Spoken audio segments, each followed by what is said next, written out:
Finding a housing accommodation from a place that you are not familiar with is not an easy task to do. You need to roam around just to find a housing accommodation that makes you feel at home and will also suit your needs and lifestyles. Using traditional ways in looking for housing accommodation like posting, giving of flyers, and referral.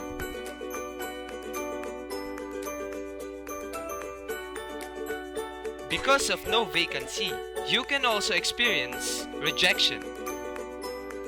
Are you a worker, visitor, or student looking for a place to stay? Introducing Balay. Rent everywhere, live anywhere. The user will log in or sign up in the application. Once the user log in, they can view all the housing accommodations that have been registered. Application can be used to find, locate, and show the distance of the housing accommodation. The user can view the housing accommodation details such as name, address, number of vacancy, pictures, and prices. Provide easier communication between the tenants and landlords. And they can also post their concerns. The user can also view his profile. It also allows the landlords to keep track of monthly payments and organize their list of tenants. Convenient, powerful, reliable, easy to use, direct, fast, secure, user-friendly, free. For the landlords, the problem that we have thought of is that they are not ready to have a new method in advertising their business.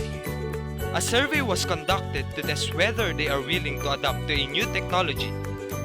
Among the 20 landlords, 15 of them are willing to adapt to use a new method of advertising.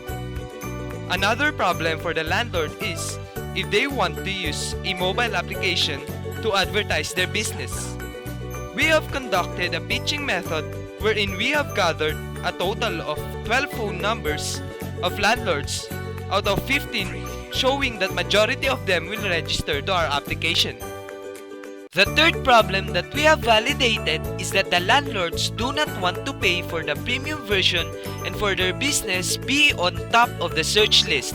Using pitching method, we have collected 15 email addresses out of 15 landlords we have pitched, but only 6 of them want to purchase the premium feature and only 5 like to pay for their business to be in the top of the search list. We have learned that the landlords like to use the app but do not like to risk when money is involved. The last problem is that the landlords will only use the app for a few times. Using pitching method, 15 out of the 15 landlords gave their email addresses or phone numbers, and 8 of them will use the app 6 to 10 times a week, and 7 will use the app for more than 11 times a week. For tenants, the problems that we have thought of are they face difficulties in looking for a housing accommodation. For this problem, we have conducted a survey to know if tenants experience difficulties in looking for housing accommodation. Based on the data that we have gathered, 32 out of 50 individuals encountered difficulties in looking for a housing accommodation. Second problem is if they want to use a mobile application that will help them in looking for a housing accommodation. We used pitching method in validating to know if they want to use the application, which gave us 42 email addresses within 2 hours. The last problem of the tenants is that they will use the Balay mobile application once or a few times only. In a span of 1.5 hours, we have collected 39 email addresses of tenants. Out of these 39 tenants, 37 will use the mobile application almost 5 times a week, while 2 will use for more than 5 times.